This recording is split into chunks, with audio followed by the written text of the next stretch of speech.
আমরা লেকচার 10 শুরু করব। কোর্সটার নাম হচ্ছে ফান্ডামেন্টালস অফ করোশন। তা আমরা গত ক্লাসে আলোচনাটা শুরু করেছিলাম যে কিভাবে আমরা রিয়াকশন, ইকুইলিব্রিয়াম কনস্ট্যান্ট আর ফ্রি এনার্জি, গিভস ফ্রি এনার্জির রিলেশন কীরকম হবে সেই নিয়ে একটা ডিসকাশন শুরু করেছিলাম, এবং সেটার জন্য আমাদের কেমিক্যাল পোটেনশিয়ালের একটা আইডিয়া লাগবে। তাই জন্য আমরা কেমিক্যাল পোটেনশিয়াল সম্বন্ধে আলোচনা কিছুটা করেছি যতটুকু আমাদের দরকার, এবং তার জন্য আমরা কিভাবে কম্পোজিশন ফ্যাক্টরটাকে আমরা আনলাম সিস্টেমের মধ্যে সেটা আমরা দেখেছি। এবং আমরা দেখেছি কেমিক্যাল পোটেনশিয়াল হচ্ছে একটা কম্পোনেন্টের, একটা হোমোজিনিয়াস সলিউশনের মধ্যে একটা কম্পোনেন্টেরই হয়, এবং আর একটা হোমোজিনিয়াস সলিউশন যদি তার সঙ্গে সংস্পর্শে আনা যায় তখন দেখা যাবে, এবং সেই সলিউশনটার মধ্যে হয়তো ওই কম্পোনেন্টটা রয়েছে, তখন দেখা যাবে যে হাই কেমিক্যাল পোটেনশিয়াল থেকে লো কেমিক্যাল পোটেনশিয়ালে ওই কম্পোনেন্টটা যাবে একটা পার্টিকুলার টেম্পারেচার এবং প্রেসারে, এবং ওই ততক্ষণই যাবে যতক্ষণ পর্যন্ত আমার কেমিক্যাল ইকুইলিব্রিয়াম সেট আপ হবে। সেটাও আমরা একটা দেখেছি, মানে আমরা ডিসকাস করেছি, এবং আমরা এটাও বলেছি যে কেমিক্যাল পোটেনশিয়াল একটা প্রেসার ইকুইভ্যালেন্টের মতো কাজ করে। আর তারপরে আমরা দেখেছি কেমিক্যাল পোটেনশিয়ালটাকে আমরা কিভাবে লিখতে পারি, এবং তার সঙ্গে গিভস ফ্রি এনার্জি কিভাবে জড়িয়ে আছে, কিভাবে সম্পর্কে জড়িয়ে আছে সেটাও আমরা দেখেছি। এবং আমরা গিভস ডুহেম ইকুয়েশন দেখেছি, সেখান থেকে আর একটা গিভস ডুহেম ইকুয়েশন আসে, সেটা আমরা করিনি, চক আউট করিনি, কিন্তু তোমরা থার্মোডাইনামিক্সের স্ট্যান্ডার্ড থার্মোডাইনামিক্স বুক দেখে সেটা বার করার চেষ্টা করো। তার মানে এইবারে আমরা এই ক্লাসটাতে ওই রিলেশনটা বার করব যে কেমিক্যাল রিয়াকশন ইকুইলিব্রিয়াম কনস্ট্যান্ট, যেটা কে হিসেবে দেখছি, সেটাকে আমরা কে এ ধরতে পারি যদি অ্যাক্টিভিটি ধরি, কে সি ধরতে পারি যদি মোলার কনসেন্ট্রেশন ধরি, কে এক্স নিতে পারি যদি আমরা মোল ফ্র্যাকশন নিতে পারি নিই, এবং এবারে দেখা যায় কিভাবে আমরা সেটা বার করি। আমরা কেমিক্যাল পোটেনশিয়াল নিয়েছি। কেমিক্যাল পোটেনশিয়াল যেটা আমরা মিউ আই নিয়েছি, a particular solution mu I alpha, আলফাটা হচ্ছে একটা সলিউশন অথবা ফেজ, এবং এই কেমিক্যাল পোটেনশিয়াল আমাদের কেমিক্যাল ইকুইলিব্রিয়াম বুঝতে সাহায্য করবে, ঠিক আছে। এবং কেমিক্যাল ইকুইলিব্রিয়াম হলেই তার একটা কনস্ট্যান্ট থাকবে, সেটাকে আমরা কে এ অথবা কে সি অথবা কে এক্স সেইভাবে আমরা করতে পারি। এ হচ্ছে অ্যাক্টিভিটি, সি হচ্ছে মোলার কনসেন্ট্রেশন, এক্স হচ্ছে মোল ফ্র্যাকশন। বিভিন্নভাবে আমরা রিয়াকশন ইকুইলিব্রিয়াম কনস্ট্যান্টটাকে নিতে পারি। এই কেমিক্যাল ইকুইলিব্রিয়াম কনস্ট্যান্ট অথবা আমি বলতে পারি রিয়াকশন ইকুইলিব্রিয়াম কনস্ট্যান্ট, রিয়াকশন হিসেবে নিতে পারি। আর একটা দেখেছি কেমিক্যাল পোটেনশিয়াল যদি আমি নাম্বার অফ পার্টিকুলার একটা কম্পোনেন্ট ওয়ানের দেখি, এটাকে আমি লিখতে পারি Dow G n1 pt 2 3 n i পর্যন্ত, ওয়ানটা লিখছি না কারণ ওয়ানটা আমি চেঞ্জ করছি, এইটাকে আমি কেমিক্যাল পোটেনশিয়াল হিসেবে ধরেছি। আর আমি গিভস ডুহেম ইকুয়েশনটাও দেখেছি, সেটা হচ্ছে ডেল্টা জি ইন আলফা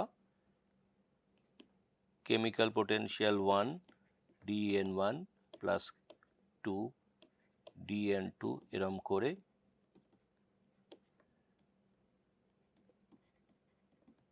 আর প্রত্যেকটাই কিন্তু ওই আলফা ফেজই কিন্তু আলফা ফেজ অথবা সলিউশন হোমোজিনিয়াস সলিউশন সেটা মধ্যেই কিন্তু ওই পোটেনশিয়ালগুলো রয়েছে। সেখান থেকে এটা হচ্ছে গিভস টু এম ইকুয়েশন।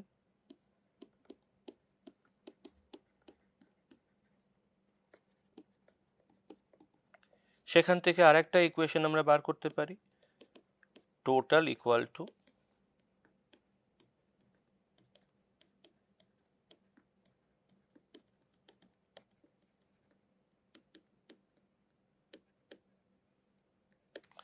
জেনে রাখা দরকার এইগুলো কিন্তু সেম ফেজে, কিন্তু অন্য ফেজে নয়। এটাও একটা গিভস টু এম ইকুয়েশন। তিনটে গিভস টু এম ইকুয়েশন আছে। আর একটা ইকুয়েশন আমরা লিখে দিই, সেটা হচ্ছে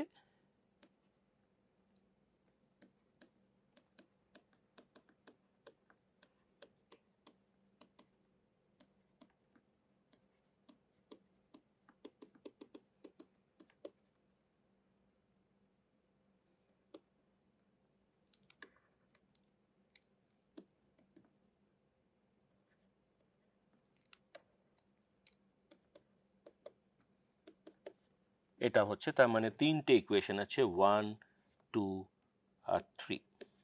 এই তিনটেই কিন্তু গিভস টু এম ইকুয়েশন ধরা যাক, ঠিক আছে। তা এই তিনটেরই কিন্তু থার্মোডাইনামিক্সে যখন আমরা ফেজ ইকুইলিব্রিয়া নিই সেখানে কিন্তু এই তিনটেরই অত্যন্ত গুরুত্বপূর্ণ ভূমিকা থাকে।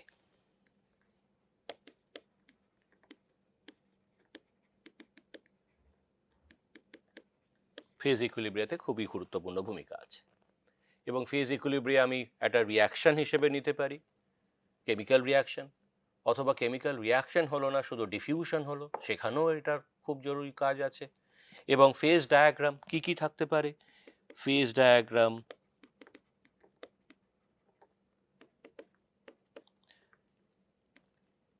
ডিফিউশন,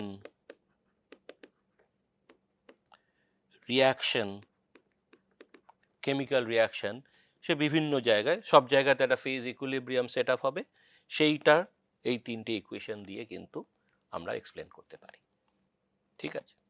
তা আমরা যেহেতু কেমিক্যাল ইকুয়েশন রিয়াকশন নেব, তাই জন্য আমরা এই সেকেন্ডটাকে নেব, ঠিক আছে। আর জেনে রাখা দরকার, এই যখন ইকুয়েশনটা নিচ্ছি তখন কিন্তু প্রেশার এবং টেম্পারেচার কনস্ট্যান্ট থাকছে, কারণ আমরা ইকুইলিব্রিয়াম সেট করব। তো ইকুইলিব্রিয়াম সেট করার জন্য প্রেশার ইকুইলিব্রিয়াম এবং থার্মাল ইকুইলিব্রিয়াম দুটোই কিন্তু অলরেডি এক্সিস্টিং থাকবে, তার মানে আমাকে শুধু কেমিক্যাল ইকুইলিব্রিয়ামটাই ভাবতে হবে, ঠিক আছে। তাই জন্য প্রেশার টেম্পারেচারটা অলরেডি কনস্ট্যান্ট করে রেখেছি, ইকুইলিব্রিয়াম করে রেখে দিয়েছি, শুধু কেমিক্যাল কম্পোজিশন ইকুইলিব্রিয়াম সেটা দেখব। তা এইবারে আমার একটা রিয়াকশন নিই, আমি একটা রিয়াকশন নিলাম, সেটা হচ্ছে ধরা যাক একটা কেমিক্যাল রিয়াকশন আমি দেখছি।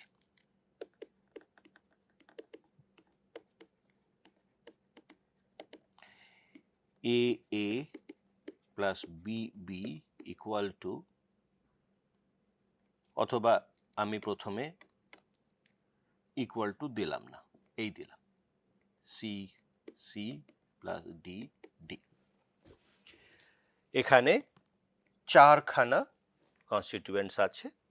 এইবারে এখানে বলি, আমি এখানে যদিও কনস্টিটিউয়েন্টস এবং কম্পোনেন্টস দুটো আমি ইন্টারচেঞ্জ করে বলছি, কিন্তু যদি ফেজ রুল দেখো তাহলে দেখবে কনস্টিটিউয়েন্টস আর কম্পোনেন্টস কিন্তু আলাদা। এখানে আমি কম্পোনেন্টস এবং কনস্টিটিউয়েন্টস বলতে আমি দুটোই একই ব্যাপারটাকে ডিনোট করছি। এখানে যেমন এ বি সি ডি চারটে কি আমি কনস্টিটিউয়েন্টস বলছি, আবার কম্পোনেন্ট হিসেবেও ধরছি।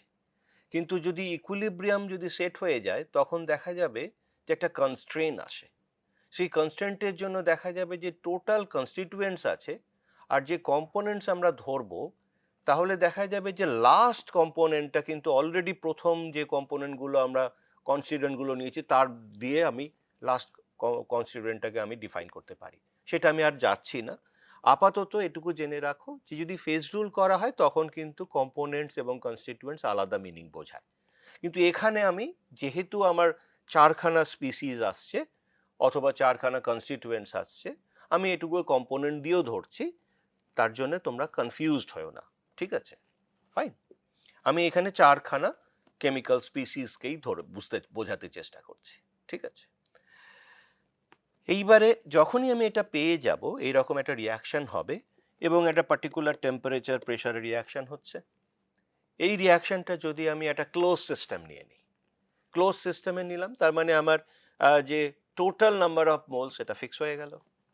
কিন্তু রিয়াকশন প্রোডাক্ট ইনিশিয়ালি তার মানে আমার এ আর বি আছে ধরা যাক একটা পার্টিকুলার টেম্পারেচার প্রেশারে, এবং এ বি এর মধ্যে রিয়াকশন হচ্ছে, রিয়াকশন হয়ে সি আর ডি তৈরি হচ্ছে, এবং তার যে নাম্বার অফ মোলস এগুলোকে এই স্মল সি আর স্মল ডি, স্মল এ আর স্মল বি দিয়ে ডিনোট করা আছে, ঠিক আছে? কিন্তু টোটাল নাম্বার অফ মোলস কিন্তু ফিক্স আছে ওই সিস্টেমে, যেহেতু এটা ক্লোজ সিস্টেম। কিন্তু যেহেতু কেমিক্যাল ইকুইলিব্রিয়াম, যেহেতু রিয়াকশন হচ্ছে কনস্ট্যান্ট টেম্পারেচার প্রেশারে, তার মানে ওই সিস্টেমটা কিন্তু একটা পার্টিকুলার টাইমে গিয়ে এই যে ফরওয়ার্ড রেট এবং ব্যাকওয়ার্ড রেট দুটো ইকুয়াল হয়ে যাবে, তখন সেটা সিস্টেমটা ইকুইলিব্রিয়ামে হবে।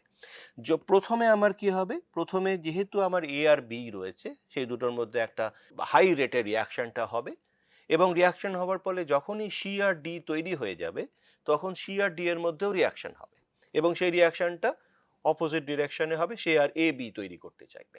তার মানে একটা পার্টিকুলার টাইমে আমার এই দুটো যে রেট, ফরওয়ার্ড এবং ব্যাকওয়ার্ড রেট,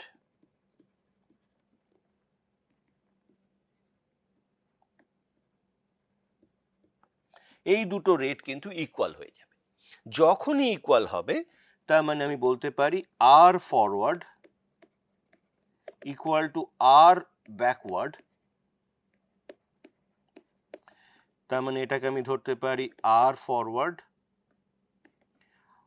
আর ব্যাকওয়ার্ড, সেটা লিখতে পারি R F equal to R B. তখনই এটা কিন্তু ইকুইলিব্রিয়ামে যাবে। কিন্তু তার আগে কিন্তু সেটা ইকুইলিব্রিয়াম নয়। যদি এই দুটো রেট ডিফারেন্ট হয়, তাহলে কিন্তু ইকুইলিব্রিয়াম নয়, ঠিক আছে? এবারে দেখা যাক যে আমি যেহেতু এই ইকুয়েশনটা নিয়েছি, আর ইনিশিয়ালি আমার কি আছে, এ আর বি আছে, তার মানে আমি ইনিশিয়াল সিস্টেমের একটা ফ্রি এনার্জি দেখতে পারি। সেখানে আমি বলতে পারি G mu A N A plus mu B N B নিতে পারি। আর এখানে এন এটা হচ্ছে এ, এন বিটা হচ্ছে বি। আর যখন রিয়াকশন হয়ে গেছে, প্রথমে হয়তো এ বি ছিল না, অন্য কিছু ছিল, তারপরে যখন রিয়াকশন হতে শুরু করলো, তখন এরকম একটা রিয়াকশন ইকুইলিব্রিয়াম সেট করলো। তা একটা যখন রিয়াকশন হতে শুরু করে দিয়েছে, ইকুইলিব্রিয়ামে পৌঁছায়নি, তখন কিন্তু আমি এভাবে লিখতে পারি। এইটা হচ্ছে আমার, তার মানে এটাকে আমি লিখতে পারি A mu A plus B mu B. Similarly এটা হচ্ছে G1 ধরা যাক, G2 হচ্ছে mu C plus D mu D. এখানে এই দুটো হচ্ছে নাম্বার অফ মোলস, এখানে এই দুটো হচ্ছে নাম্বার অফ মোলস। তার মানে দেখা যাচ্ছে আমি গিভস-ডুয়েম ইকুয়েশনটা ইউজ করেছি। এই কখন ইকুইলিব্রিয়ামে পৌঁছবে, আর এটা প্রেসার, রিমেম্বার প্রেসার টেম্পারেচার কিন্তু কনস্ট্যান্ট। যদি ইকুইলিব্রিয়ামে কখন যাবে, G1 ইকুয়াল টু G2 যখন হয়ে যাবে, তখন delta G PT equal to 0। আমরা আগেই ইকুইলিব্রিয়াম সম্বন্ধে আলোচনা করেছি, যখন delta G PT equal to 0, এবং যখন ইকুইলিব্রিয়ামে পৌঁছাবে, তখন দেখা যাবে জি পিটিটা কিন্তু মিনিমাম হচ্ছে। এই আলোচনাটা আর এখন গেলাম না, আমরা আগেও দেখেছি মিনিমাম কেন বলা হয়। এটা বোঝাচ্ছে যে স্টেবল ইকুইলিব্রিয়াম।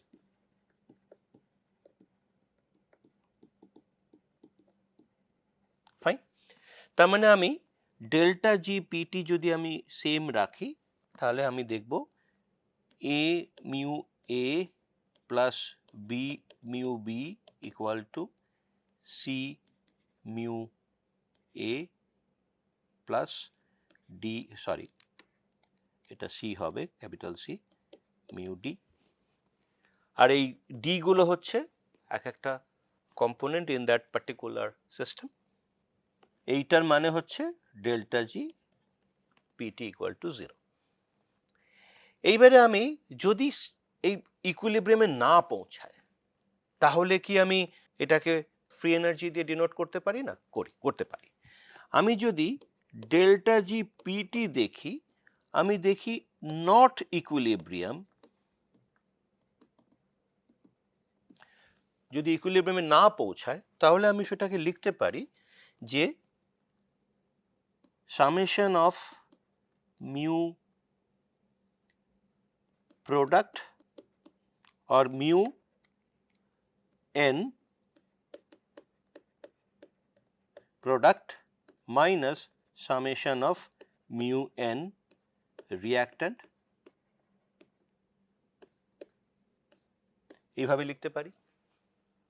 আর যদি এইভাবে লিখি তাহলে এটা কিরকম দাঁড়াবে? কেমিক্যাল পোটেনশিয়াল অফ এ, প্রোডাক্টগুলো কি? সি আর ডিটা প্রোডাক্ট,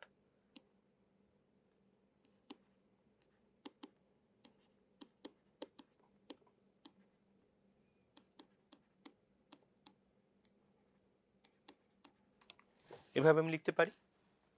ঠিক আছে, এইবারে কেমিক্যাল পোটেনশিয়ালটা একটু দেখা যাক।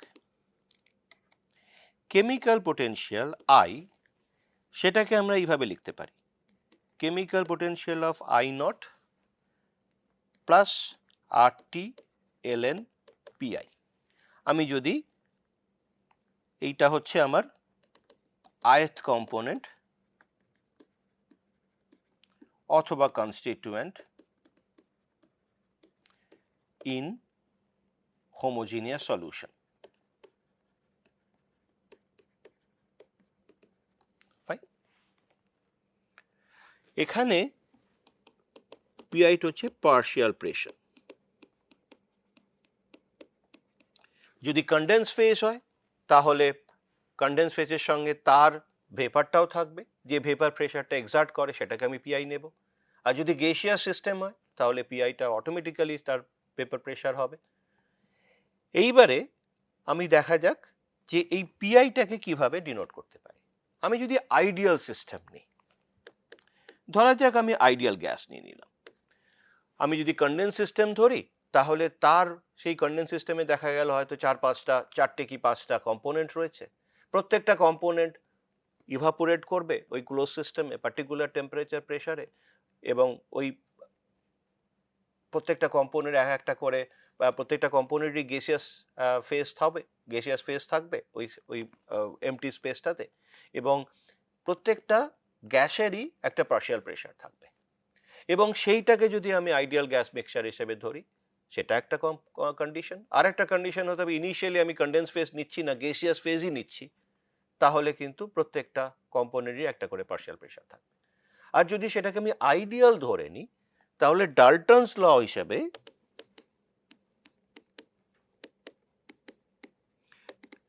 ডাল্টনস ল কি বলে? PI equal to XI P. X হচ্ছে মোল ফ্র্যাকশন আর পি হচ্ছে total pressure. Total pressure, fine. আর এইটা কি হচ্ছে? আমি ক্লোজ সিস্টেমে নিয়েছি আর আইডিয়াল সিস্টেমে নিয়েছি, আইডিয়াল সিস্টেম অথবা আইডিয়াল গ্যাস মিক্সচার। ওকে, তখনই এটা আমি লিখতে পারি। এক্সআই হচ্ছে মোল ফ্র্যাকশন আর আই মানে হচ্ছে আয়ত কম্পোনেন্টের মোল ফ্র্যাকশন। ঠিক আছে, ওই ক্লোজ সিস্টেমে আমার যতগুলো গ্যাস আছে সেইগুলোর মোল ফ্র্যাকশন আমার হচ্ছে এক্সআই। প্রত্যেকটারই যেমন চারটে কম্পোনেন্ট আছে, x1 x2 x3 x4 অতগুলো হবে। এবং সেই যদি আমি xi যদি আমি সামেশন নিই তাহলে সেটা হবে 1। ঠিক আছে, মোল ফ্র্যাকশন দিলে। মোল ফ্র্যাকশন কিভাবে ডিসাইড হচ্ছে? Number of moles of ith component divided by total mole.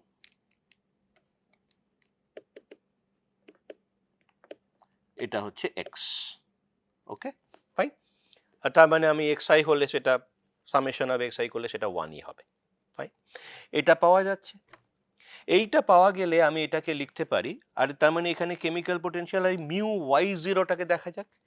Mu i0 এটাকে আমি gi0 করতে পারি, ঠিক আছে। এবারে gi0 হচ্ছে standard chemical potential of pure ith component, অথবা standard gives free energy of ith component। এবং দুটোর ক্ষেত্রে কিন্তু আমি যদি 1 মোল সিস্টেমে, আর যদি পিওর নিই 1 মোল সিস্টেমে, তখন ওইটা স্ট্যান্ডার্ড কেমিক্যাল পোটেনশিয়াল হয়, কেমিক্যাল পোটেনশিয়াল অথবা স্ট্যান্ডার্ড গিভস ফ্রি এনার্জি হয়। এটা কিভাবে আসছে? এটা আসছে হচ্ছে আমি যদি ফিক্স কম্পোজিশন নিয়ে নিই, অথবা আমি এরকম ধরলাম 1 কম্পোনেন্ট সিস্টেম, 1 কম্পোনেন্ট, আমি ওটাকে ধরে নিলাম single ideal gas. Ideal gas যদি নিই এবং ক্লোজ সিস্টেম নিয়ে এলাম, তার মানে আমার কম্পোজিশন ভেরিয়েবল নয়, এবং আমি আর একটা কন্ডিশন চাপিয়ে দিলাম, সেটা হচ্ছে টেম্পারেচার কনস্ট্যান্ট। এরকম একটা যদি কন্ডিশন নিই, আমি অলরেডি দেখেছি যে জি হচ্ছে ফাংশন অফ প্রেশার এবং টেম্পারেচার। আবার এটাকে লিখতে পারি DG equal to VDP minus S DT. আমি এটা কেন করছি, তার কারণ হচ্ছে এইটার একটু কনসেপচুয়াল আন্ডারস্ট্যান্ডিংটা বোঝাটা খুব দরকার। স্ট্যান্ডার্ড স্টেট বলতে কি বোঝায়, এটা আমরা কিন্তু খুব কনফিউজড হই, মানে অনেক সময় আমরা বুঝতে পারি না যে এটা কি, এটা অ্যাকচুয়ালি কি, সেটা ফিজিক্যালিটি মানে আমি ওটাকে আমি দেখতে পাচ্ছি কিনা সেটা দেখা যাক। শুধু ওই নোটেশন দিয়ে তো হয় না, এই যে এই নটটা দেওয়া আছে, এটা নটটার গুরুত্ব অনেক, ঠিক আছে, সেটা বোঝা যাক। থার্মোডাইনামিক্সের ক্ষেত্রে এই নটটা কিন্তু খুবই গুরুত্বপূর্ণ, আর আমরা সবসময় থার্মোডাইনামিক সিস্টেম নিয়েই কাজ করছি, তাই জন্য ওই নটটা খুব দরকার। এইটা পেয়েছি, আর যেহেতু টেম্পারেচারটাকে ফিক্স রেখেছি, তার মানে এটা 0 হয়ে যাবে, তার মানে delta G equal to VDP. এটাকে লিখতে পারি, এটাকে যদি আমি ইন্টিগ্রেট করি, আমি দেখা গেল P1 to P2 pressure, G1 to G2 free energy, মানে স্টেট 1 থেকে স্টেট 2 তে যাচ্ছে। আমি এটাকে লিখতে পারি G pressure equal to P2 temperature minus G pressure equal to P1 temperature equal to, আমি এইটাকে অন্যভাবে লিখতে পারি, যেহেতু এটা আইডিয়াল গ্যাস এবং ধরা যাক 1 মোল, তাহলে আমি লিখতে পারি এর equation of thermodynamic equation of state আমি লিখতে পারি, সেটা হচ্ছে পিভি ইকুয়াল টু এনআরটি। যেহেতু এটা 1, তাহলে PV equal to RT, V equal to RT by P. তার মানে আমি লিখতে পারি RT by P DP, P1 P2 আমি লিখতে পারি RT LN P2 by P1। এটা এসে গেল, ঠিক আছে। এইবারে আমার কি হলো, এখান থেকে আমার G P equal to P2 T temperature constant, G P equal to P1 temperature constant plus RT ln P2 minus RT ln P1। এইবারে দেখা যাক এইটাকে কিছুভাবে ডিফাইন করা যায় কিনা। আমরা এই যে ফ্রি এনার্জি আসছে না, এটা একটা state variable, state function. State ফাংশনের অ্যাবসলিউট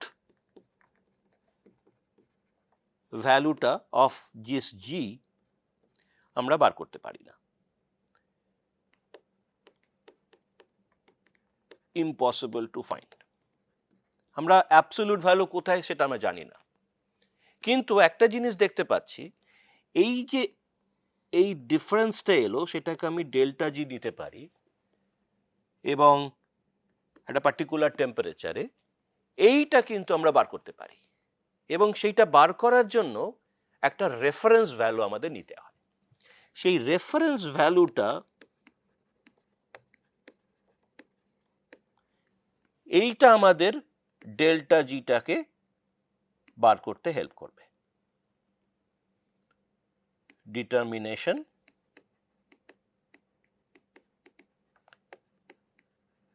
বিকামস ইজি যদি আমি রেফারেন্স ভ্যালুটা নিই। আর কোনটা সবচেয়ে ভালো রেফারেন্স ভ্যালু কি হতে পারে?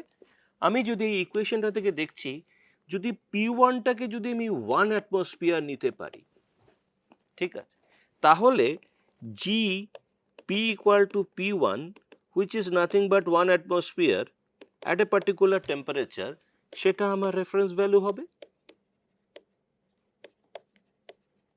রেফারেন্স ভ্যালু হয়ে যাবে। এই রেফারেন্স ভ্যালুটাকে আমি কিভাবে ডিনোট করছি? G not at particular temperature T। আর এখানে একটা জিনিস অলরেডি ইনহেরেন্ট রয়েছে সেই রেফারেন্স ভ্যালুটা, সেটা P হচ্ছে 1 অ্যাটমসফিয়ার প্রেশার।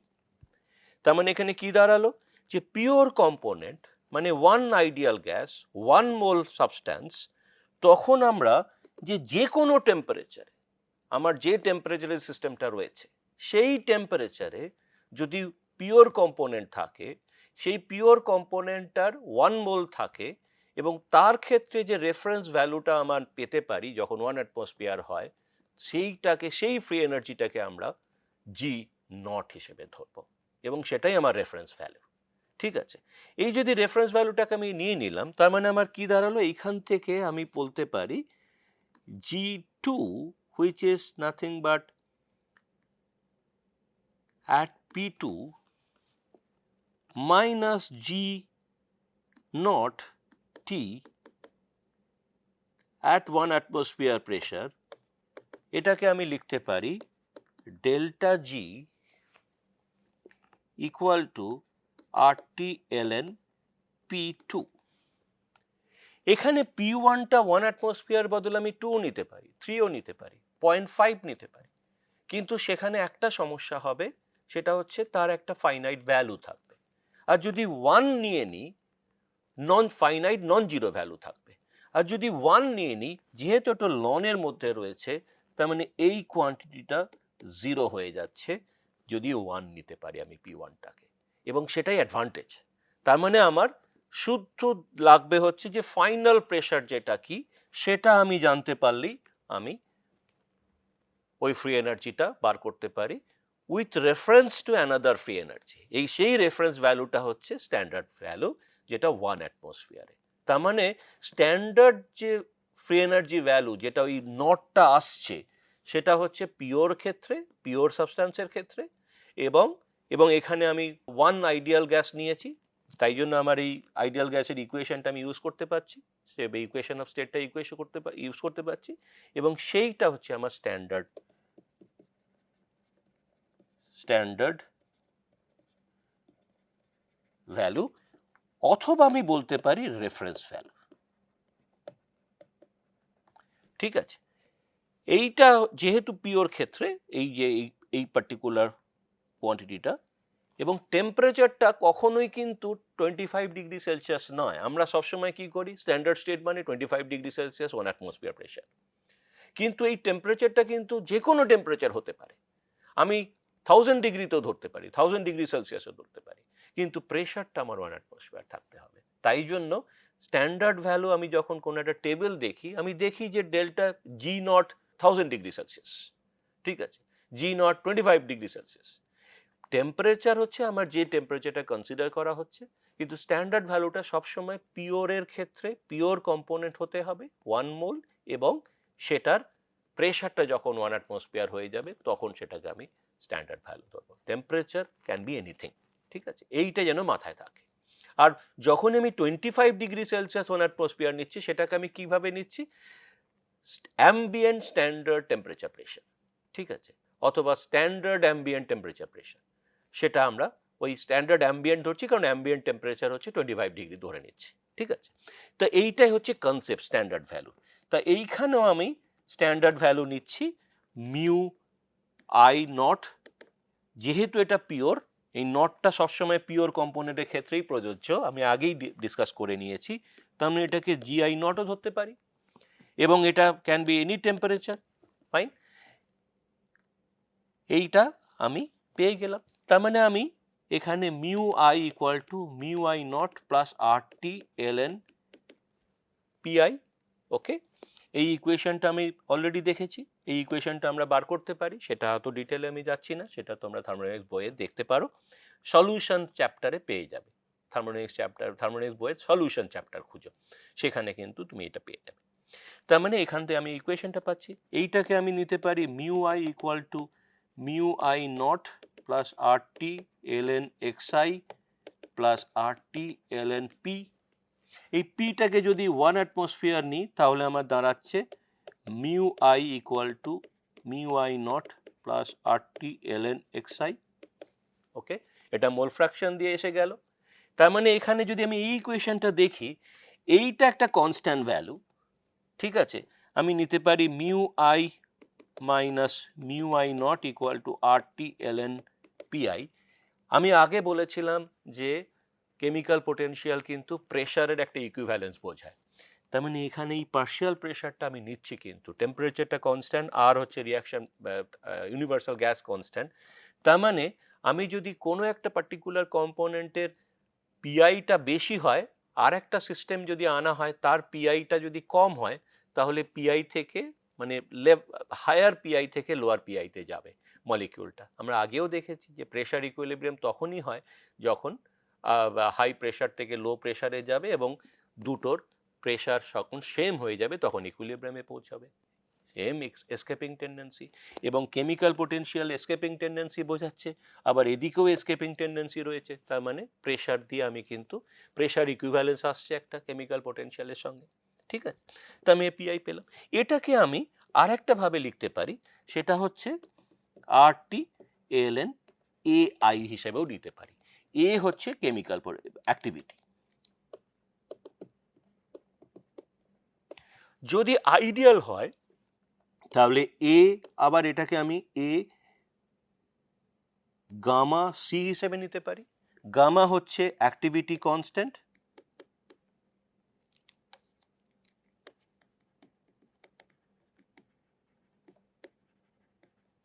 আর সি হচ্ছে molar concentration, fine.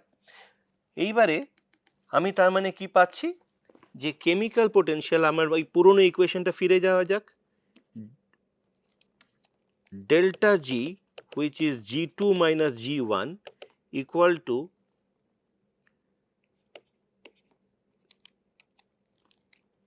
C chemical potential of C plus D chemical potential of D minus A chemical potential of A minus B chemical potential of B।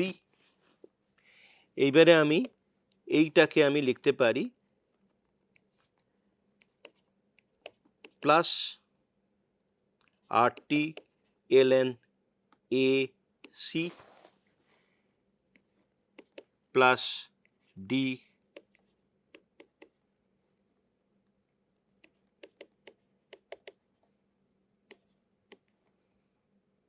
আমি পুরোটা লিখে নিই, এইভাবে লিখতে হবে।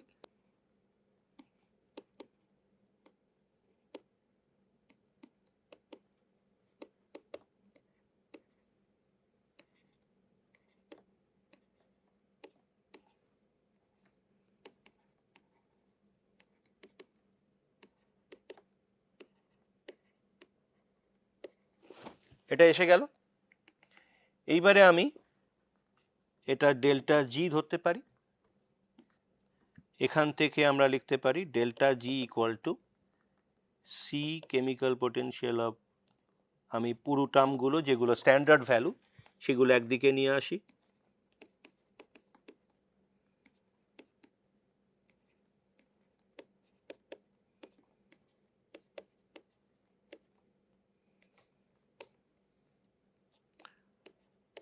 আর যেগুলো আর্ট লনের মধ্যে আছে সেগুলো একদিকে নিয়ে গেলাম।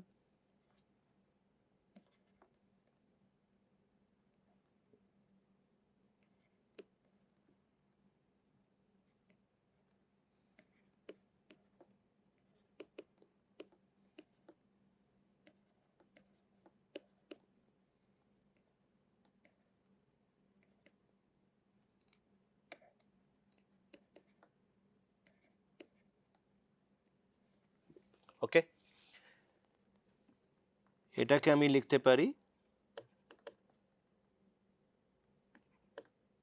ডেল্টা জি নট দিতে পারি, কারণ সবকটাই standard value, plus R T, এটাকে আমি লিখতে পারি A C to the power C, A D to the power D,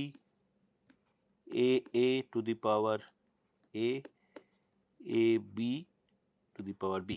শুধু একটা জিনিস জানতে হবে, যে পাওয়ারগুলো আসছে সেগুলো স্মল লেটার, আর যে সাবস্ক্রিপ্টগুলো আসছে সেগুলো কিন্তু ক্যাপিটাল লেটার। সাবস্ক্রিপ্টগুলো সবসময় কম্পোনেন্ট আর কনস্টিটিউয়েন্টকে বোঝাচ্ছে, আর পাওয়ারগুলো তার নাম্বার অফ মোলসকে বোঝাচ্ছে। ঠিক আছে, তো এরকম একটা ইকুয়েশন হলো। এইখানে যেহেতু এটা all the standard chemical potential value pure condition, তার মানে এটাকে আমি ডেল্টা জি নট দিয়ে ডিটারমিন করলাম। ঠিক আছে, তার মানে আমার এইটা, আর সিস্টেম কখন ইকুইলিব্রিয়ামে পৌঁছায়? ইকুইলিব্রিয়ামে পৌঁছায় তখনই যখন ডেল্টা জি ইকুয়াল টু 0 হয়। এইটা ইকুইলিব্রিয়াম, আর যদি ইকুইলিব্রিয়াম হয় তখন আমার আসবে কি delta G not equal to minus R T L N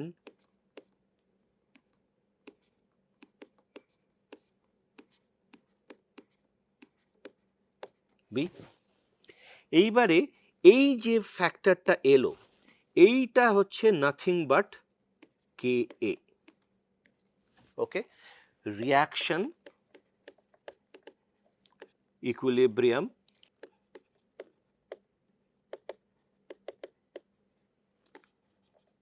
constant. ঠিক আছে, আর এখানে অ্যাক্টিভিটি আছে, এটা মাথায় রাখা দরকার। ফাইন, ওকে। আর এই ক্ষেত্রে যখন আমি ইকুইলিব্রিয়ামে পৌঁছাইনি, তখন কিন্তু এই যে কোয়ান্টিটিটা সেটা কিন্তু ইকুইলিব্রিয়াম কনস্ট্যান্ট নয়।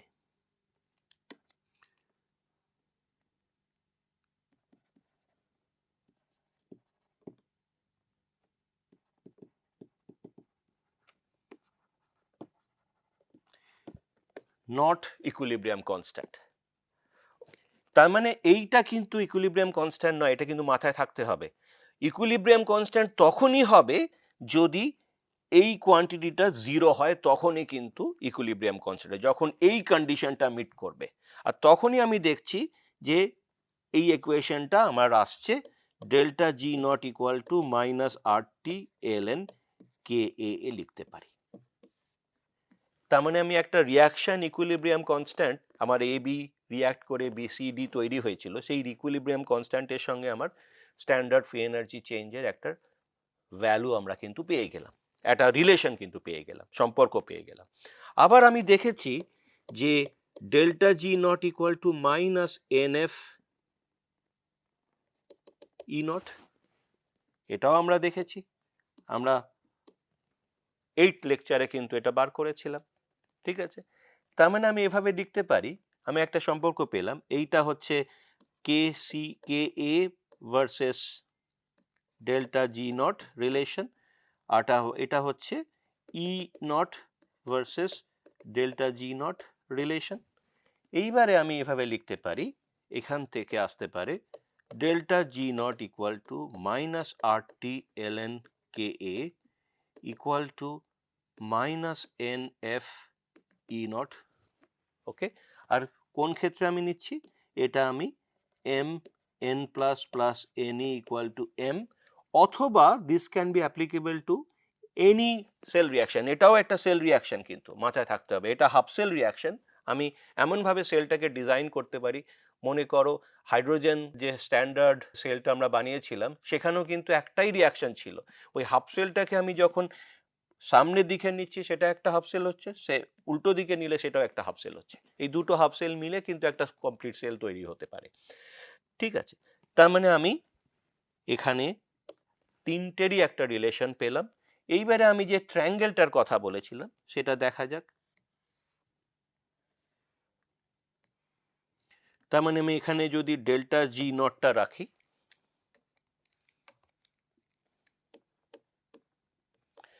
এখানে যদি কে এটা রাখি, আর এটা যদি ই নটটা রাখি, তার মানে এই আর্মটা ধরবো minus N F E not, এই আর্মটা হয়ে যাবে minus R T L N K এ, আর এই আর্মটা হয়ে যাবে, এই দুটো থেকে আমি রিলেশন পেতে পারি E not equal to R T by N F L N K A. Okay, তার মানে আমার এই যে আমরা ট্রায়াঙ্গেলটার কথা বলেছিলাম, 8 লেকচারের লাস্টে যেটা আমরা শেষের দিকে আমরা এই ট্রায়াঙ্গেলটার কথা উল্লেখ করেছিলাম, সেই ট্রায়াঙ্গেলটা কিন্তু আমরা পেয়ে গেলাম। এই ট্রায়াঙ্গেলটা কিন্তু করোশন ব্যাপারটাকে বুঝতে সাহায্য করে এবং is a very very important, অত্যন্ত গুরুত্বপূর্ণ একটা কনসেপচুয়াল রিপ্রেজেন্টেশন করোশন বুঝতে গেলে। তাই জন্য ফান্ডামেন্টালস অফ করোশন বুঝতে গেলে এই ট্রায়াঙ্গেলটা কিন্তু বুঝতে হবে। ঠিক আছে, আমরা পরের ক্লাস থেকে এই ট্রায়াঙ্গেলের ব্যাপারে আরো বেশি করে জানবো, এবং এই ট্রায়াঙ্গেলটা থেকে আমাদের একটা খুবই গুরুত্বপূর্ণ একটা ইকুয়েশন আসবে, সেটাকে আমরা বলি নার্স্ট ইকুয়েশন। সেই নার্স্ট ইকুয়েশনটা আমরা বার করার চেষ্টা করব।